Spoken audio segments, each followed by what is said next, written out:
Ravenous is a 1999 period piece cannibalism film directed by Antonia Baird and written by Ted Griffin. This tale of horror follows Captain John Boyd, a supposed war hero, sent out to a frontier outpost in California. A mysterious man soon shows up delirious and half dead. He tells how his party got trapped in the mountains by a storm and were forced to resort to cannibalism. A military man in the party took control and started killing to survive. Now, only one member is left in the cave with him. The party sets out to rescue the woman before she is eaten. Our yarn begins spinning with the threads of the red, white, and blue. Seems the newly promoted Captain John Boyd, played by Guy Pearce, managed to single-handedly capture a Mexican fort, or so we're told. Anyways, enough of that, time to dig in. Now might be a good time to point out that Pearce is in real life a vegetarian, and that is actual meat.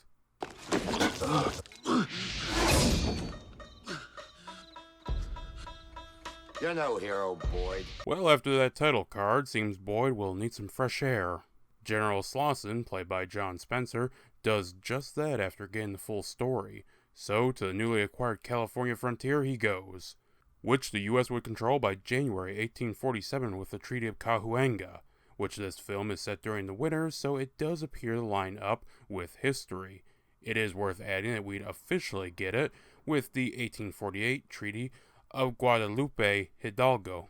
It's a small little fort previously held by Mexicans as a simple mission. Its mirrors do have the power of flashback.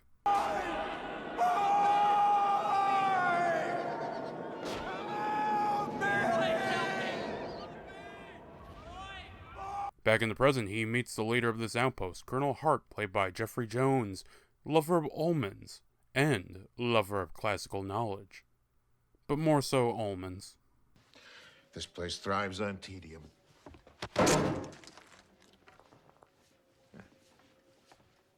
The rest of our current cast is listed off as such. Private Tuffer, played by Jeremy Davies. Private Toffler, who's our personal emissary from the Lord. Major Knox, played by Stephen Spinella. Major Knox, who never met a bottle he didn't like. Private Reich, played by Neil McDonough. Private Reich, he's our soldier. I'd steer clear of him. Martha, played by Sheila Tuzzi. And Martha, you've met. I bet you didn't get a word out of her. And finally, Private Cleves and George, played by David Arquette and Joseph Running Fox, in that order. And then there's Private Cleves. The over-medicated Private Cleves. So, with everyone listed, they have a nice dinner, and the following day we get more info on what really happened. Seems Boyd opted to play dead, and only got into the enemy fort via a corpse cart. And wow, is the iron strong in that blood, because it supercharges Boyd, allowing him to take the fort by himself.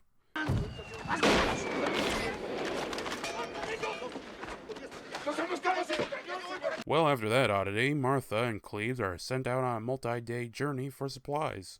That night, Boyd and Hart partake in the inebriated Knox's bourbon. You won't mind? Probably.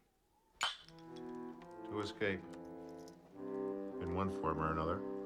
A heart-to-heart takes a tonal shift as Boyd spots a man outside the window.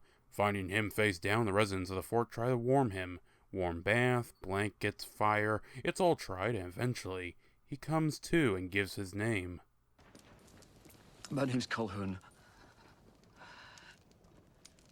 F.W. Colquhoun, servant of God. Played by Robert Carlyle, who you may know from the Castlevania Lords of Shadow games as Dracula. He recounts what led to him surviving 3 months with no food. I said no food, I didn't say there was nothing to eat. Do you understand? Calhoun was journeying out into California territory with a few other companions, but a severe winter storm forced the party to seek shelter in a cave. But when it did not relent, they ran out of provisions and turned to eating their oxen and horses. These motherfuckers somehow ate through all of that meat and are still trapped by the winter storm. When one dies of malnutrition, the scent of cooked meat proves too irresistible. Then one man in the party, a Colonel Ives, takes control, killing off each man one by one until just Calhoun and Mrs. McCready are left. Well, Calhoun could recognize a pattern and didn't think Ives would prefer his company, and thus he ran, bringing us to here. Would have been nobler, I know, to have stayed and protected Mrs. McCready from Ives, but it's weak. Well, madman in the hills, woman in trouble, down one drunkard, time to gear up and hunt him down. But before that, George has some important information to share with Boyd and Hart. The Wendigo, an Algonquin legend most notably known up in the northeast Canada. I suppose it's reasonable this legend would spread down here. The simple form of this is if a man consumes the flesh of another, he becomes possessed by a spirit known as a Wendigo. Georgia, people don't still do that, do they? Sunday Lu, Davo Jesucristo, Bush, Imi. White man eats the body of Jesus Christ every Sunday. Well, enough of that nonsense. We need to stop that man from consuming any more flesh from another man. Even Calhoun tags along. He doesn't seem too bad, constantly picking up Hart's lost items, and he even helps Toffer with his hymn. All is going well, but during a brief break, a disaster strikes Toffer.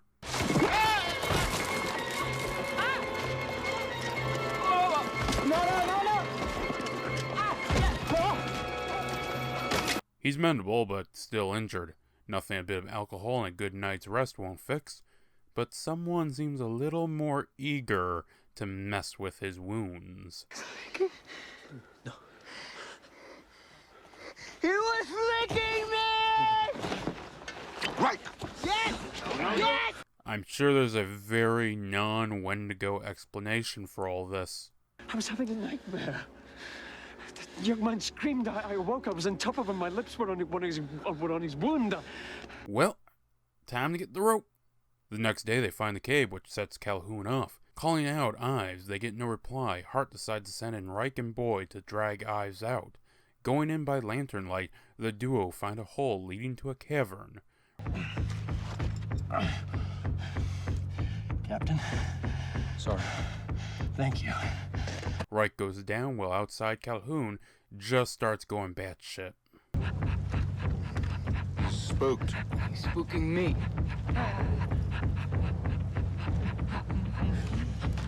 The suspense just builds as Calhoun starts rapidly digging while Reich discovers skulls and bodies. But wait a minute, this doesn't add up. Calhoun said there were only 6 in the party. Who's this? Ives. Oh, Jesus. The two rush back, realizing they've been betrayed, but now Calhoun, or should I say Colonel Ives, has a knife. Rushing Hart, George tries to tomahawk, but only discovers friendly fire is on. That leaves only Toffer.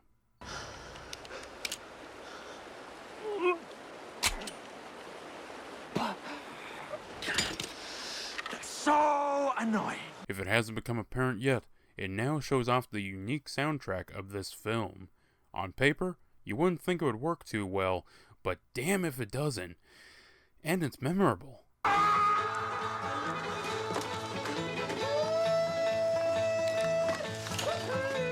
Eventually, our remaining 2 find Toffer's corpse, with Reich insisting they hunt down Ives. Luring them to a cliff's edge, Ives attacks, dispatching Reich, but being shot by Boyd. You best start believing in Wendigos, because that's what you're up against.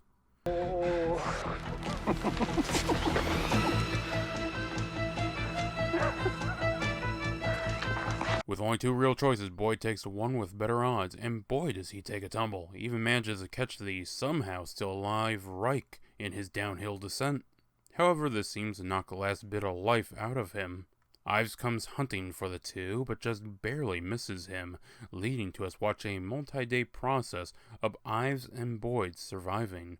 Boyd repairs his broken leg while Ives feasts on his comrades. Eventually, madness starts to set in, then Boyd finally relents.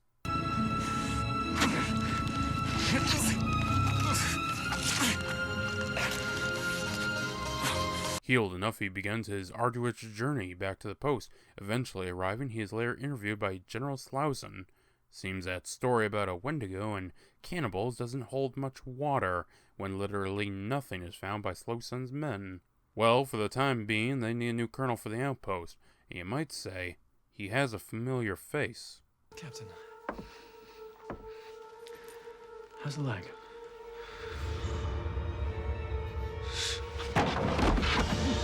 Every route Boyd tries to use ends up turning against him. Knox doesn't recognize Ives, and the shoulder wound has disappeared. While Ives plays the gentleman with the other residents, something is haunting Boyd. Something hungry and deadly.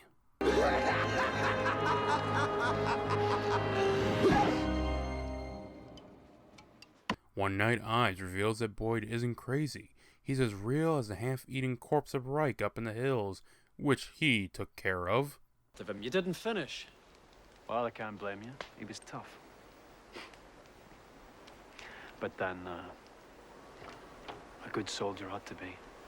It turns out just a handful of months ago, Ives was dying to the plague and suffered everything from headaches to depression and even suicidal thoughts. Then one day, an Indian scout recounted the legend of the Wendigo.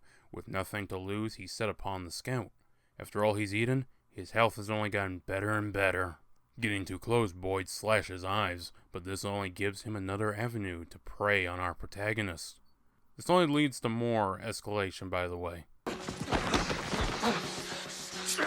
I am gonna kill you. He died, you died. Well, what in the heck is going on out here? Oh yeah, Martha suspects that Boyd is a Wendigo, which I mean, isn't the worst line of logic. Speaking of worst, things go that route as Cleves is missing, the horses are dead, and just where the hell is Cleves? Oh, good gracious.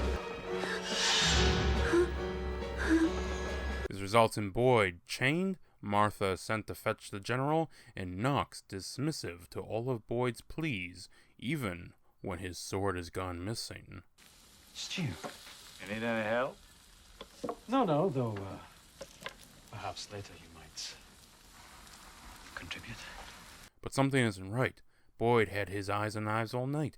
There's no way he could have committed those murders, and someone is walking right in front of the camera, which always means evil intent. That'll do it. Good gracious. Knox is cut down and the figure moves to Boyd's door. Who could it be, though? Hello, Boyd. Seems Ives has a plan, and that plan requires expansion of teammates. So you're gonna kill me? No. No, it's lonely being a cannibal. Tough making friends. Come spring, there will be all sorts of settlers coming this way and head into the mountains. Now, one man would struggle to hold a low profile, but 3 Wendigo-possessed military men plus the general when he arrives? Now that is a cannibal syndicate. Oh, but Boyd hasn't fully accepted his role as a cannibal, possessed by the spirit of a Wendigo. Think fast. Knox did in fact contribute to that soup. Wonder how soup would taste with bourbon-marinated meat. Oh, and fun fact, that was actually a nice lamb stew, which Pierce spat out after every cut due to his veganism.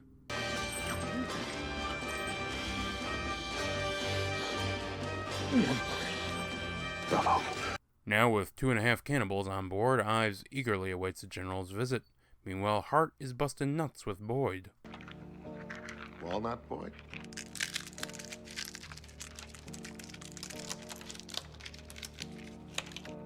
Boyd manages to guilt-trip Hart about all the dead comrades he feasted upon. This leads to him admitting he doesn't want this, and allows Boyd to slice his throat in front of Ives.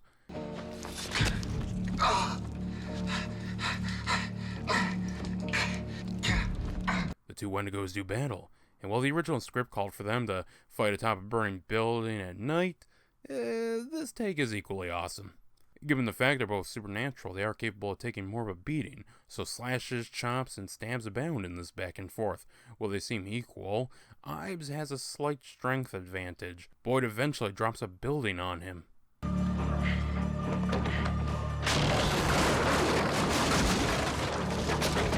This merely annoys him, and it isn't until Boyd is able to force himself and Ives onto a large bear trap that the Wendigo is done significant damage. The only question is, who will die first? And if it is Ives, will Boyd feast upon him for survival? Bon appetit. It's revealed when Martha looks in that Ives has passed, and Boyd shortly thereafter. And that was Ravenous. It was made on a $12 million budget, which I will say was put to excellent use. Sadly, it would only have an opening weekend of $1,040,727, March 27th, 1999, between Canada and the USA. Though the story took place in California frontier, the filming was done in the Tatra Mountains of Slovakia, as well as on the Barrandov Studios in Prague. And finally, the flashbacks were done in Durango, Mexico. The film released mostly as Ravenous, though places like Germany had additional subtitles such as Eat or Die, or in Poland where it was completely changed to Drabinski, meaning Predators. The film would release in Canada 1st of January 1999 with a U.S. premiere come March 16th the same year. A DVD premiere on 6th of September 2005 would be in Brazil at Neuchâtel International Fantastic Film Festival in Switzerland. The film was shown 30th of June 2017. This film was plagued by problems from the start. The original director, Milcho Manchevsky, walked off 3 weeks into production just as filming was about to start in Slovakia. The company Fox initially wanted to put Raja Gosnell in as director, but the crew mutinied, seeing him as an ill fit. It was Antonia Baird who would come on as a director at the suggestion of Robert Cartel. Sadly, Miss Baird would pass away October 24th, 2013. I now realize it may have been more fitting to review this film on that day a year later. This film would also be John Spencer's last film before dying of a heart attack December 2005. He turned down any movie roles in favor of his performance in the TV show The West Wing. The film was notable for its incredibly unique soundtrack, which was composed by Michael Nyman and Damon Albarn. While most tracks were original, there were some traditional songs used. When Martha awaits the men's return, this is a chant that would historically be done for the men of the tribe when they returned home. The role of Martha was originally intended to be written as George's brother, not his sister. The film would go on to inspire the lyrics of the song The First Supper by a band called Daughters.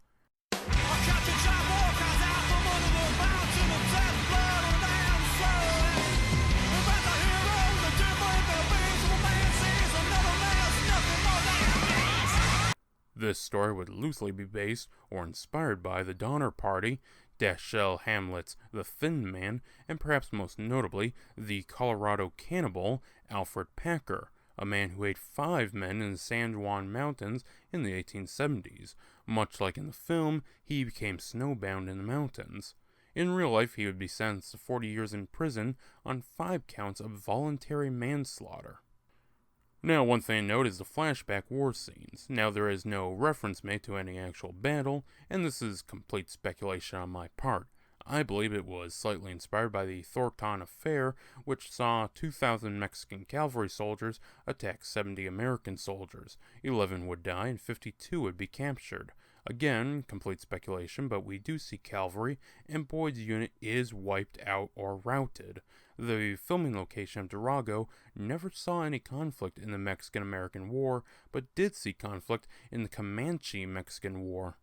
One thing to note is the cut 56 seconds to secure an R rating. I haven't found the footage, but the deleted scenes on my copy mainly consist of additional character building, namely for Reich, who gets a surprisingly fleshed out backstory. Seems he was actually a major, but upon seeing his friend flee in battle, he shot him dead. That's very commissar of you. This led to him being busted down in private and kicked to this dead-end outpost. Another has a general state that there was gold discovered in the mountains, and Boyd's tall tale of Wendigos will scare people off, preventing California from achieving statehood. Finally, we get scenes that were later used as voiceover, such as the part where Boyd discusses his experience in the corpse pile. That last change was for the better, in my opinion. One final detail was that the creators misspelled Friedrich Nietzsche. They forgot an S. When this film released, it bombed, and for the most part was lost to time. It's only in recent years with its redistribution by Scream Factory and horror fans stumbling across it that this film is achieving cult status. And I can fully see why. There isn't a single scene that doesn't have something memorable, from the dialogue to the music to the action. this film manages to keep even non-horror fans' attention. The sets and prompts are well done and carry a hefty amount of charm with them. All the characters, even those with small amount of screen time, manage to stick with you. While I would have kept the cutscenes with Reich, this is still a great film. Some of you may remember my reference of this film in my Bone Tomahawk review. Well, if you enjoyed that, give this film a watch. And if you enjoyed this but want a little more brutality, give that a watch. Either way, you have plenty to feast upon. Bon appetit. Ben Franklin once said, "Eat to live. Don't live to eat." Huh? And now, folks, it's time to say goodnight. We sincerely appreciate your patronage and hope we've succeeded in bringing you an enjoyable evening of entertainment. Please drive home carefully and come back again soon. Good night.